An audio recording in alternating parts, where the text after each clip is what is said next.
guys, this is Lee Barona Vlog. Welcome to my channel po. Ito na lang po ang aking bagong recipe para sa iyo. Ay, ang taba ng baboy na minatamis o sinamit in Ilocano. Ito po ay laging sinaserve sa amin sa probinsya kung may kasal. Ayan, ang taba-taba. So, ang gagawin po natin ay i-boil natin. Dati na i-boil ko na yung taba-taba pero boil natin kasi hindi sapat yung pag-boil ko noon una. Kaya yan, lagyan natin ng bawang bago natin pakuluan. Ayan, okay, tsaka yung dahon ng laurel. So yan, ano lang natin, bakulan lang natin ng saglitan. Tsaka konting asin. So ayan guys. At syempre, paminta. Ayan. Lagyan lang natin guys. So ayan, papakuluan na natin guys. So yung ating takip, hanapin natin para matakpan natin. So habang pinapakuluan natin guys, ito naman po ang ating mga sangkap o mga ingredients na kakailangan natin. Yan guys, ano natin ang bawang, sibuyas, at syempre ang ating tausi. Isin muna natin ang ating mga bawang, sibuyas bago natin, habang pinapakuluan natin ang taba-taba ng baboy.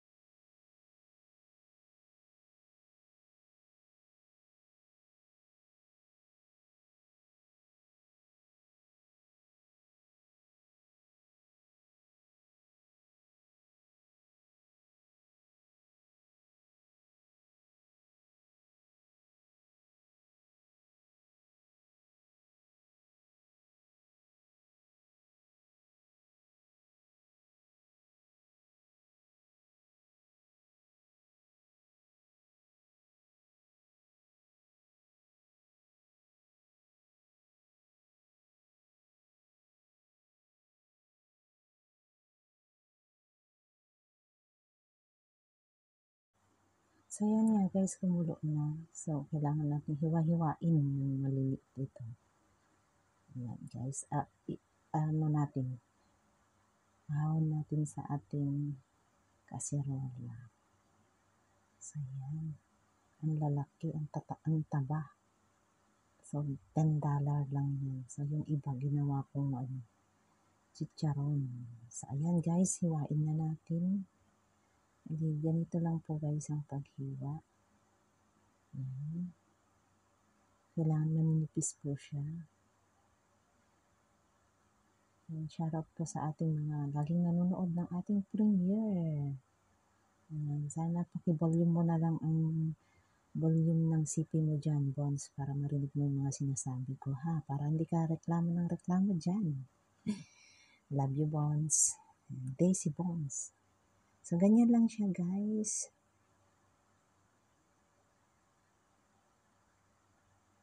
Ayan.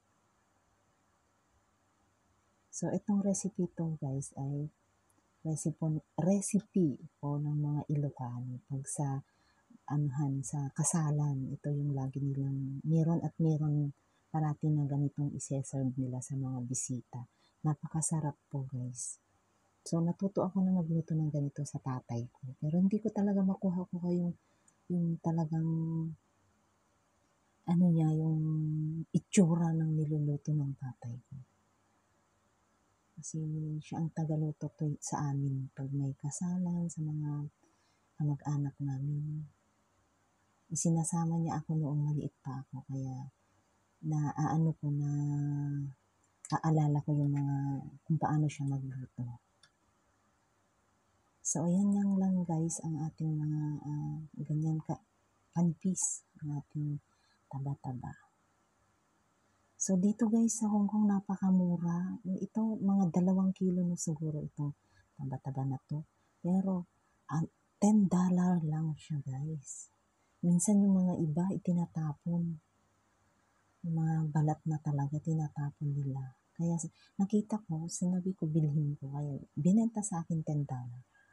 Marami ito kaso nilagay ko na sa ginawa kong chicharon, nilagay ko sa ulam na munggo. So ayan na guys, at start na po tayo magluto. So ito ang ating kalan. Painitin natin. Lagyan ng konting mantika kasi magmamantika din lang po siya guys.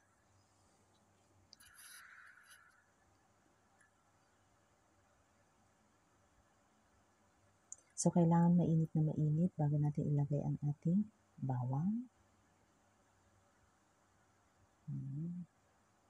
Dapat marami yung bawang kaso okay lang yan. Konti lang. Pero kung gusto nyo marami,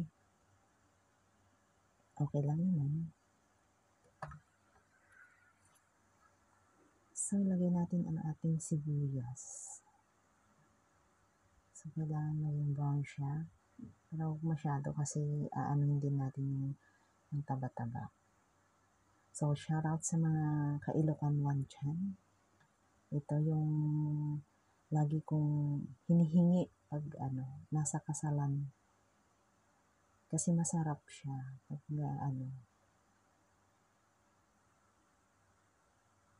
At ilagay na natin ang ating taba-taba, baboy. Kung bakit kaya masarap yung mga niluluto sa kasalan? So, lang natin yan, guys. Isangkot siya lang natin siya. Yung mga iba kasi guys, nilalagyan ng food coloring. May nakita ako noon na nagluto na ganun. Binyag ata na ng pamangkin ko. Pero hindi yung tatay ko nun ang nagluto. Yung ng lolo siguro ng bata nun. Hindi ko na matandaan. Lagyan nila ng food coloring. Pero yung tatay ko kasi noon guys, hindi siya naglalagay. Ketchup lang siya. Or yung aswete. Mas maganda best yung aswete. Nilalagay.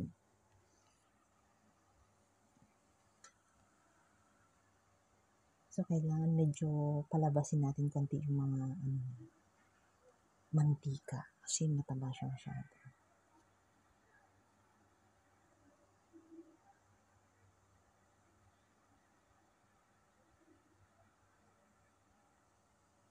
So, halo-halo lang natin ganyan guys para lalabas yung mga ibang mantika niya.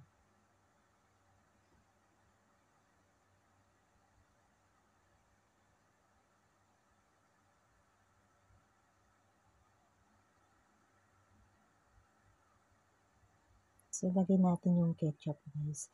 Kung kulang yung ketchup, pwede tayo magdagdag guys. So, dadagdagan natin ulit yan kasi kulang sa sa pula niya. So, kailangan meron.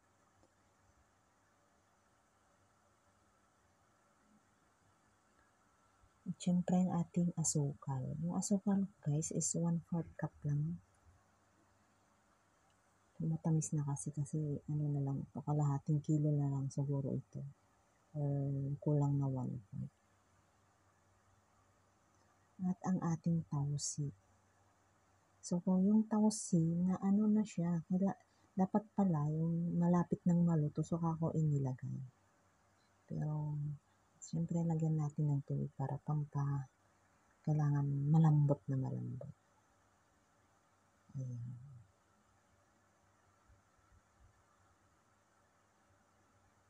Nung bata kasi ako guys, hindi ako masyadong kumakain ng mga taba-taba. Talagang ayoko. Pero, yung ganitong luto lang, dyan lang ako kumakain.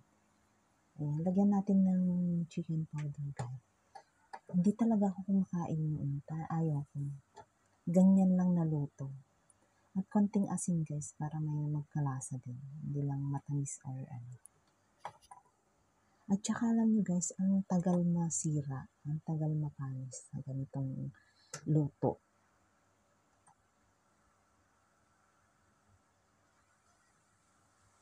So, ayan, lutuin natin hanggat lumambot siya guys. So, ayan, thank you guys sa mga laging nanonood.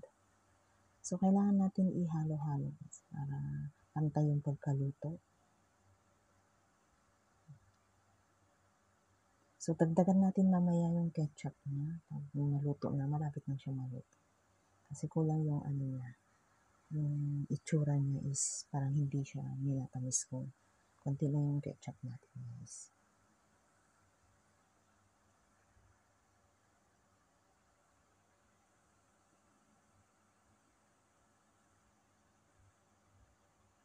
So, tikman natin. So, kulang talaga yung ating ketchup.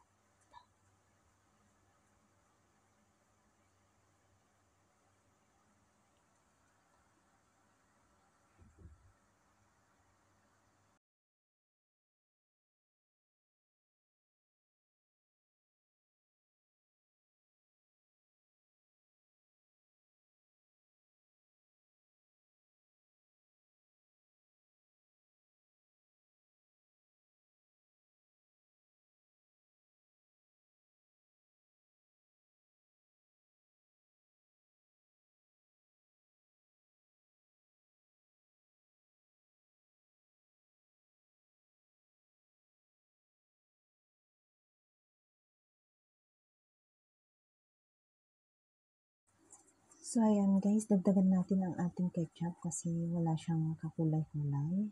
So, ilagay na natin lahat kasi paubos na rin. Ayan, magdagdag lang tayo guys kasi yung kulay niya hindi siya pula. Ayan. So, lutuin lang natin hanggat ma-achieve natin ang talagang kulay niya. Tsaka yung lambot ng ating taba-taba. So, ayan guys, malapit na siyang maluto. Pero yung tausi, nadurog na. Punta na lahat-lahat doon sa may laman. Doon sa may taba-taba. Pero, ano guys, ang sarap.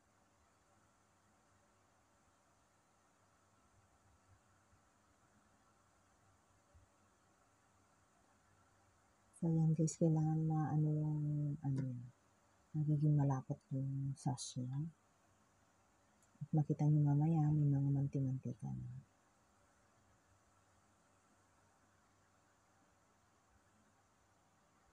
So, kailangan takpan natin yan guys, pero ipapakita ko sa inyo, hindi ko na yan tatakpan. Kasi baka masunog.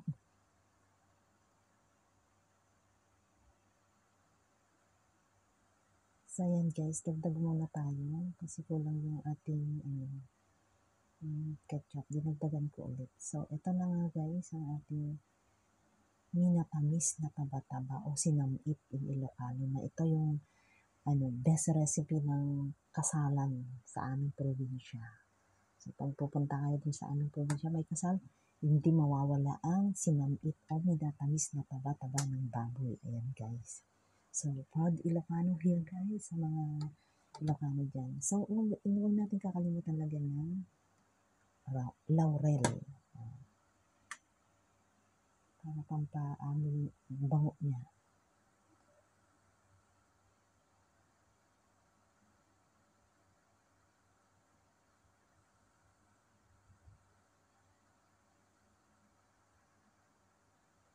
So, yan guys, malapit na nga. So, try natin hanggat mamaya-maya lang. Lutuin pa natin. So, eto na nga, malapit na. Maubos ang kanyang sauce. So, kailangan siya, dry siya. Hindi naman as in na dry na dry.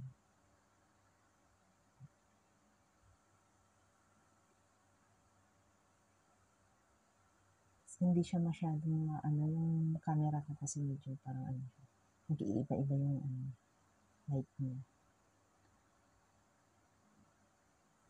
So, kailangan natin para maano natin yung kulay. Pantay yung kulay ng ating taba-taba.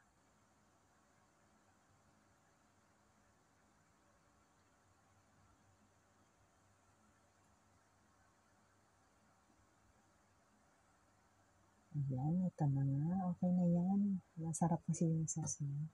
So, ito na nga guys, i-sesame na natin at pwede natin baunin sa linggo para sa ating mga kaibigan para tikman naman ang ating taba-taba. or minatamis na taba-taba ng baboy. Ayan. Ilocano recipe po ito, guys. Ewan ko lang sa mga iba kung nagluluto din silang ibang natin, babayan natin. Nagluluto sila ng ganito. So, eto na nga, guys. Ang sarap ng itsura. Ayan. Thank you, guys, sa inyong pananood. Bye-bye.